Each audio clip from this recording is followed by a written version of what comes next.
الحمد لله رب العالمين والعاقبة للمتقين ولا عدوان إلا على الظالمين. أعوذ بالله من الشيطان الرجيم. بسم الله الرحمن الرحيم.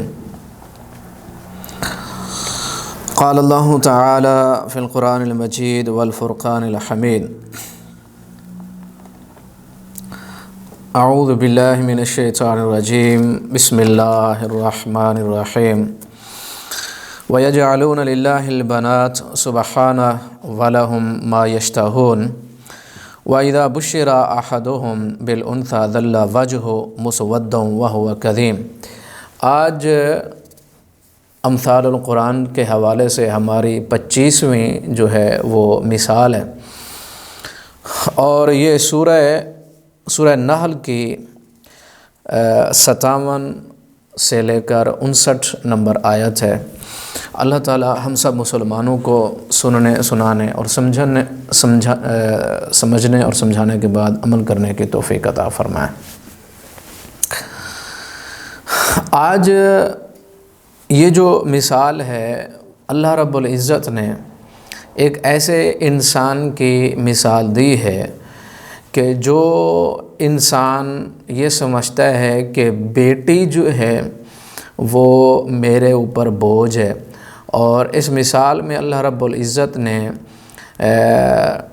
یہ مشرکین مکہ کا ذہن بیان فرمایا کہ وہ اپنے لیے تو بیٹے چاہتے ہیں اور وہ سمجھتے ہیں کہ ہمیں اللہ تعالیٰ اولاد دے تو بیٹے دے، لیکن وہ خالق کے لیے سوچتے بھی غلط ہیں، اور غلط سوچتے ہوئے تب بھی وہ اللہ کے لیے کہتے ہیں کہ اللہ کی بیٹی ہیں۔ جو اللہ کے فرشتے، اللہ تعالیٰ نے فرشتے پیدا کیے، وہ اللہ تعالیٰ کی بیٹی ہیں۔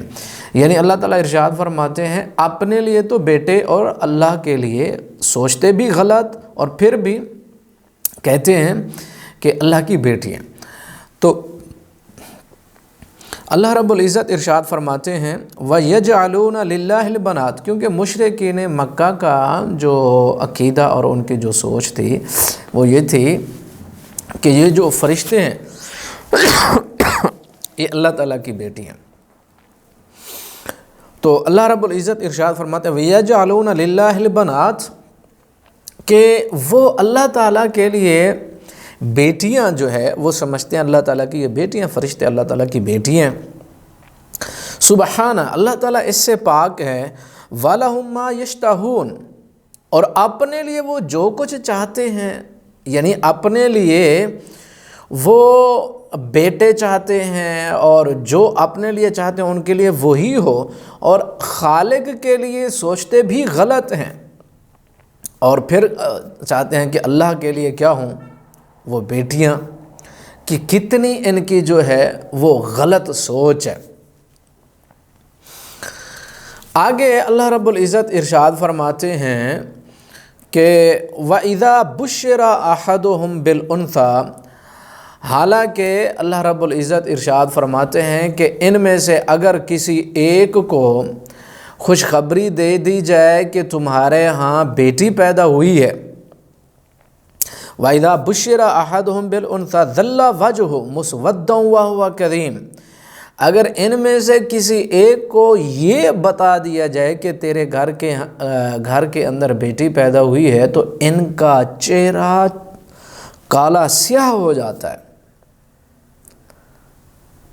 یعنی مشرکین مکہ کے ہاں جو آپ لوگوں کو پتہ ہے کہ ان کا جو مزاج تھا وہ یہ تھا کہ بیٹی پیدا ہوتی زندہ دفن کرتے، اور پھر ان کے ہاں یہ رواج تھا کہ ہمارا جو ہے کوئی یعنی داماد نہ بنے، اس کو بڑا عیب محسوس کرتے، عیب سمجھتے، اور بیٹی کو زندہ دفن کرتے تھے، اور اس طرح یعنی بیٹی کو اپنے گھر کے اندر یعنی پیدا نہیں ہونے دیتے تھے، ہو جاتی پیدا تو پھر اس کو زندہ دفن کر دیتے تھے۔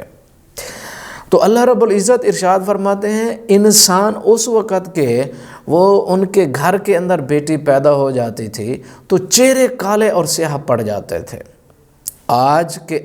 آج کے دور کے اندر بھی صورتحال کچھ اس طرح ہے کہ ہم مسلمان بھی کچھ اس طرح سمجھتے ہیں کہ ہمارے گھر کے اندر بیٹی پیدا نہیں ہونی چاہیے، کیونکہ ہم سمجھتے ہیں کہ ہمارے اخراجات بڑھ جائیں گے، مسائل بڑھ جائیں گے اور ہمارے وسائل کم ہیں۔ یہ ہم انسان کیا، ہم خالق ہیں، ہم رازق ہیں، ہم رب ہیں، ہم کیا ہیں، اپنے آپ کو کیا سمجھتے ہیں؟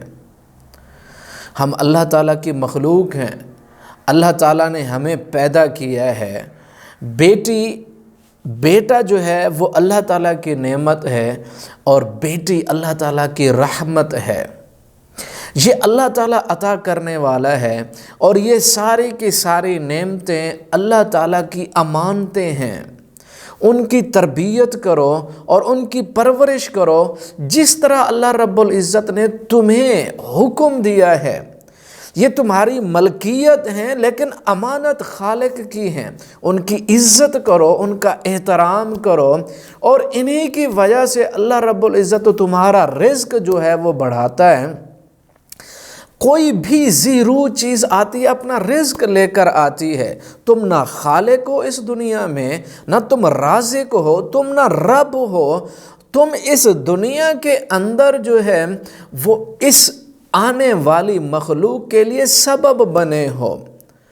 اور بیٹی جو ہے وہ رحمت ہے، وہ اللہ تعالیٰ کی طرف سے ایک نعمت ہے، بیٹا بھی نعمت ہے۔ اللہ تعالیٰ کی نعمتیں لے کر خوش ہوا کرو اور ان کی تربیت کر کے اللہ تعالیٰ کی جنت حاصل کیا کرو۔ جس طرح اللہ کے رسول صلی اللہ علیہ وسلم ارشاد فرمایا کرتے تھے کہ اگر ایک گھر کے اندر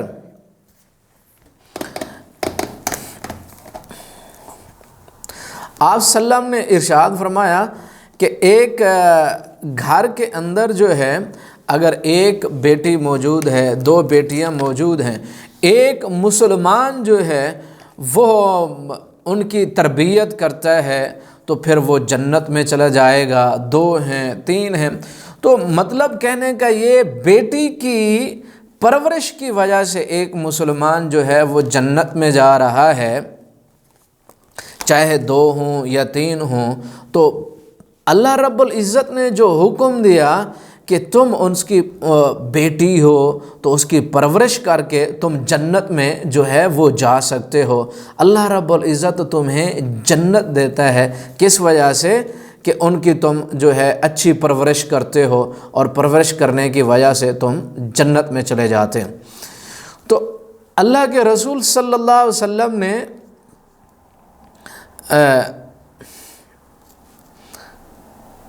آپ صلی اللہ علیہ وسلم نے ارشاد فرمایا کہ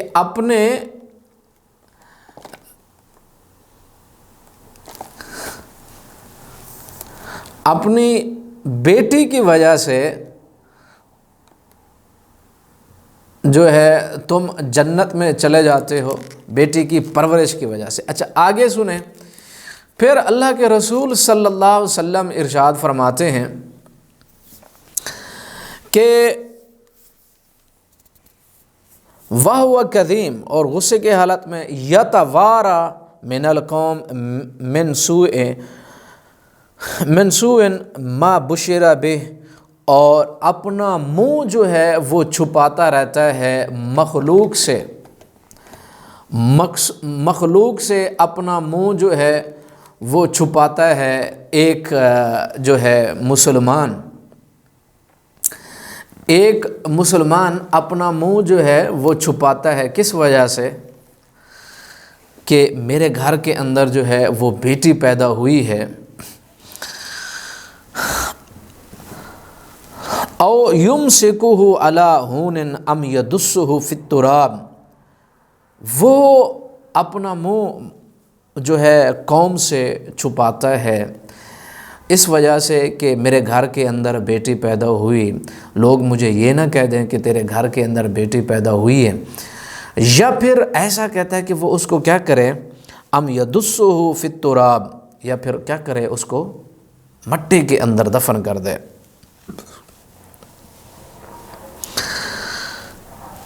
تو اللہ رب العزت ارشاد فرماتے ہیں الا ساء ما یحکمون، کتنے برے فیصلے کرتے ہو تم لوگ.